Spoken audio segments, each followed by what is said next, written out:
ഞങ്ങൾ രണ്ടുപേരും കൂടെ നിന്ന് അടുക്കളയിൽ നിന്ന് കുക്ക് ചെയ്യുന്നത് എനിക്ക് ഭയങ്കര ഇഷ്ടമുള്ളൊരു കാര്യമാണ്. മിക്കപ്പോഴും അത് ശനിയാഴ്ചയോ ഞായറാഴ്ചയോ ആണ് നടക്കാറ്. കാരണം ശനിയാഴ്ചകളിലും ഞായറാഴ്ചകളിലും ആണ് ഇവിടെ കാര്യമായിട്ടുള്ള കുക്കിംഗ് പരിപാടികളൊക്കെ നടക്കാറുള്ളത്. വീക്കെൻഡിലാണ് ഞങ്ങൾ ചോറും കറിയും അങ്ങനെ വിഭവസമൃദ്ധമായിട്ടൊക്കെ കഴിക്കാറ്. അല്ലാത്ത ദിവസങ്ങൾ എന്തെങ്കിലും സിമ്പിളായിട്ടുള്ള കാര്യങ്ങളായിരിക്കും ഉണ്ടാവുക.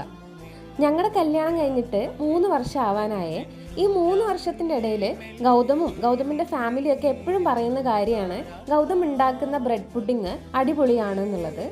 പക്ഷേ ഈ 3 വർഷമായിട്ടും എനിക്ക് മാത്രം അത് കഴിക്കാൻ പറ്റിയിട്ടുണ്ടായിരുന്നില്ല. എന്തായാലും അതിനുള്ള ഭാഗ്യം എനിക്ക് ഇന്നാണ് കിട്ടിയത്. ഉച്ചയ്ക്ക് ലഞ്ച് പ്രിപ്പയർ ചെയ്യുന്നതിൻ്റെ കൂട്ടത്തിൽ തന്നെ ഈ ബ്രെഡ് പുഡിങ്ങിൻ്റെ പരിപാടികളും നോക്കുന്നുണ്ടായിരുന്നു.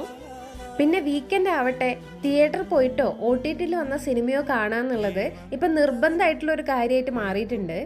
ആ പതിവ് തെറ്റിക്കാണ്ട് ഇപ്രാവശ്യവും സിനിമ കണ്ടുകൊണ്ട് തന്നെയാണ് ഞങ്ങൾ ഭക്ഷണം കഴിച്ചിട്ടുണ്ടായിരുന്നത്. സിനിമ കണ്ടുകൊണ്ടിരിക്കുകയാണെങ്കിലും ഞങ്ങൾ രണ്ടുപേരും അത്യാവശ്യം ഭക്ഷണം നന്നായിട്ട് ആസ്വദിച്ച് കഴിക്കുന്നവരാണ്. അതുകൊണ്ട് തന്നെ സിനിമ ആസ്വദിക്കുന്നതിൻ്റെ കൂട്ടത്തിൽ ഭക്ഷണവും നന്നായിട്ട് ആസ്വദിച്ചിട്ട് തന്നെയായിരുന്നു ഞങ്ങൾ കഴിക്കുന്നുണ്ടായിരുന്നത്. സത്യത്തിൽ ഭക്ഷണം കഴിക്കുമ്പോഴും TV കാണുമ്പോഴും ഒക്കെ എൻ്റെ മനസ്സിൽ ഈ പുഡിങ് എങ്ങനെയായിരിക്കും ഉണ്ടാവുക എന്നറിയാനുള്ളൊരു കൊതിയായിരുന്നു. പുഡിങ് എന്തായാലും അടിപൊളിയായിരുന്നു. അത് പിന്നെ എന്തായാലും നമ്മുടെ ഹസ്ബൻഡ് നമുക്ക് വേണ്ടി അവരുടെ സ്പെഷ്യൽ റെസിപ്പിയിലൊരു സാധനം ഉണ്ടാക്കി തരുമ്പോൾ അത് മോശമാവാനുള്ള സാധ്യത ഇല്ലല്ലോ.